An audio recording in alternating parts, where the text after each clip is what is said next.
মা, এখন আমার ছুটি হয়েছে মা, এখন আমি বাড়ি যাচ্ছি। কে কাকে উদ্দেশ্য করে কথাটি বলে? ছুটির জন্য বক্তার এই আকুলতার কারণ কী ছিল? শেষ পর্যন্ত বক্তা তার কাঙ্ক্ষিত ছুটি কীভাবে পেয়েছিল?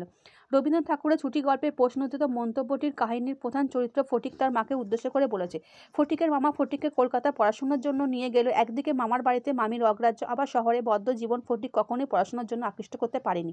ফলে স্কুলে সে নির্বোধ আর অমনোযোগী হয়ে পড়ে। মাস্টারমশাই তাকে পড়া না পারার জন্য মারতেন। এমনকি তার মামাতো ভাইয়েরা পর্যন্ত তার সঙ্গ এড়িয়ে চলত। ঘরে এবং বাইরে অগ্রাহ্য এবং অবহেলার মধ্যে থাকতে থাকতে ফটিকের মার কাছে যাওয়ার ইচ্ছে হতো। তার মামা কথা দিয়েছিলেন যে কার্তিক মাসে পুজোর ছুটির সময় সে বাড়ি যাবে।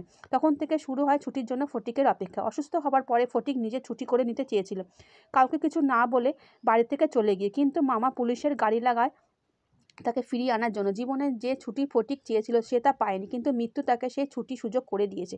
ছুটিতে সে তার মাকে যেতে চেয়েছিল, কিন্তু তার সুযোগ হয়নি। সে মাকে পাশে রেখে ফটিক যাচ্ছে।